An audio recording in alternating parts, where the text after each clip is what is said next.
Not only did the Dodgers lose, but one of their best pitchers is likely heading to the injured list. The podcaster interviews with the Lakers. Oh, happy, happy day. And UCLA football lands another big recruit. Good morning. I'm James. This is your daily dose of sports and snark for the greatest sports city in the world, Los Angeles. This is the Faithful Angelenos Morning Report. And so it is June 16th, 2024. I thinketh I had way too much to drinketh, but so be it. It's Sunday. It's the Lord's Day. And if you believe as I do, take a moment and thank Him for the blessings in your life, like being in the sanctum sanctorum of LA sports. Do you like being in the know about LA? Well, if you do, clickety-clack the like button. Clickety-clack the subscribe button. There's a notification bell. Hit that. It'll let you know when we drop new content. Sharing is caring. Let people know we exist, and by all means comment. Now, before we go through the news and notes, a look at the scoreboard. Kansas City 7, Dodgers 2. Look, the loss is one thing, but Yoshinobu Yamamoto was pulled with what's being described as triceps tightness.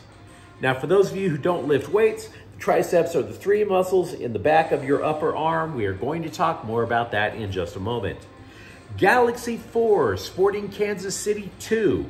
Lovely night out at Dignity Health Sports Park last night. Even without Ricky Puig, 4 different Galaxy players score, including Dejan Jovelic's team-leading 11th. There is a rapid recap of that match with way more information. Look it up on the Galaxy playlist.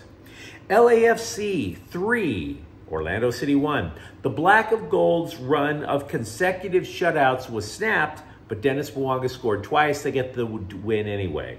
And meanwhile, Angel City FC 0, Houston 0. A potential game-winning goal was taken from Angel City's Melissa Wright when video review concluded that the ball might not have crossed the goal line. Meanwhile, today, Kansas City's at the Dodgers at 1 o'clock. Tyler Glasnow is 6-5 with an ERA of 3.24. Brady Singer is 4-3 with a 3.30 ERA. And the Sparks are at Atlanta at noon. And what do you say we get to the news? So are the Dodgers whistling past the graveyard when they describe what's going on with Yoshinobu Yamamoto as triceps tightness? The guy threw only 28 pitches last night. Recall, his start was originally supposed to be on Thursday, but it was pushed back 2 days. And they admitted after Yamamoto got yanked, the reason for the delay was he was complaining of triceps tightness. Now, we do not want to overplay our hand here. After all, Yamamoto said he doesn't think it's a serious issue. But when pitching coach Mark Pryor told Dave Roberts they had to worry about Yamamoto, Roberts did not look particularly composed. And say what you want about Roberts, but he does have a decent poker face. Roberts said after the game, Yamamoto going on the injured list is a, quote, high possibility, unquote. Later, he had to defend starting Yamamoto. Roberts said the pitcher wanted to go, and if they had any legitimate fears that he might hurt himself, that they wouldn't have let him do it. During the game, Yamamoto's velocity dropped anywhere from 2 to 4 miles per hour off of his average. It depended upon the pitch. We do know that if it's the triceps, we are not talking about something that would require, say, Tommy John surgery. I mean, sure, the triceps lead to the elbow, and Tommy John surgery is considered an elbow area repair, but that lengthy recovery is due to ligament repair in a ligament that attaches forearm muscles to the elbow. How big of an issue is it going to be for the Dodgers overall? Well, we do know that Bobby Miller is actually scheduled to return from a rehab assignment this week. In recent days, we had been discussing about what happens when pitchers return. Who takes the seats? Well, without going into too many guesses, having one of your most reliable starters sucks, but at least there is a contingency plan that doesn't sound insane. Bobby Miller is a high prospect. He impressed prior to going on the injured list. And Miller is listed to start in Colorado on Wednesday. So yeah, possibly losing Yamamoto to the injured list is a kick below the pant line. I get it. But it's not like they don't have options. The podcaster interviewed yesterday for the Lakers coaching job, according to the LA Times.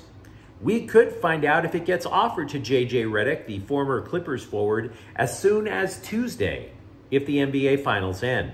Now look, we've been beating this roadkill story for more than a month now. His name surfaced relatively quickly after Darvin Ham got fired.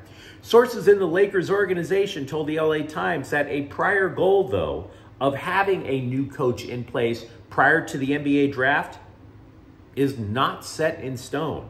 They'd like it, but it's not necessarily the goal. Then the Times decided to go and talk to Steve Kerr and ask him what it's like when he was a first-year NBA coach after having worked as an analyst for TNT. See, they're trying to equate the two. Redick, the podcaster, potentially a coach. Kerr, former analyst, then becomes a coach. This is not entirely accurate because Kerr went from an analyst to working for the Warriors, then becoming the coach. So he knew the Warriors' culture. Moreover, he took over a team of sharpshooters in their physical prime and created the dynasty. Not exactly analogous here. So Steve Kerr gives them a fundamental cliche-ish kind of answer. And then, of course, he went behind closed doors, doubled over, and laughed his ass off over the idea of Redick coaching. Of course, I make up the last part. But wouldn't you? Wouldn't you? I mean, Kerr, again, took over a team in its physical prime that knew what they were doing, and he already was working for the Warriors. This is not an apples-to-apples situation. The Lakers also worked out former USC guard Bronny James, the son of you-know-who, on Thursday. The Lakers will also have Purdue center Zach Edey over for punch and pie in a workout. Edey led the nation in scoring with more than 25 points per game. Mock drafts have that guy going anywhere from lottery to mid-first round. In other words, maybe you try to find a way to trade up a spot or two if he's available. The coroner also has determined that former Lakers draft pick from 2011, Darius Morris, had heart disease and that drugs and alcohol played a role when he died last month at 33 years old. Morris's death was listed as an accident.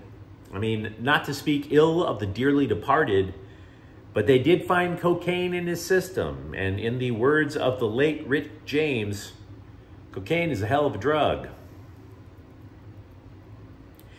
Safety Jaden Hudson of Pittsburgh, the Pittsburgh that's in California, I might add, has committed to play for UCLA yesterday. He said he knew it was the place for him because of the coaching staff, particularly head coach Deshaun Foster. Hudson is rated as a 4-star prospect with 24/7 Sports, the 27th ranked safety of the class of 2025, and the 29th overall player in California. USC wanted him too. They thought he would complete a pretty decent defensive recruiting class. But he's going to go to the Bruins, who already have 2 defensive backs who had committed prior. Hudson, though, is the first true safety.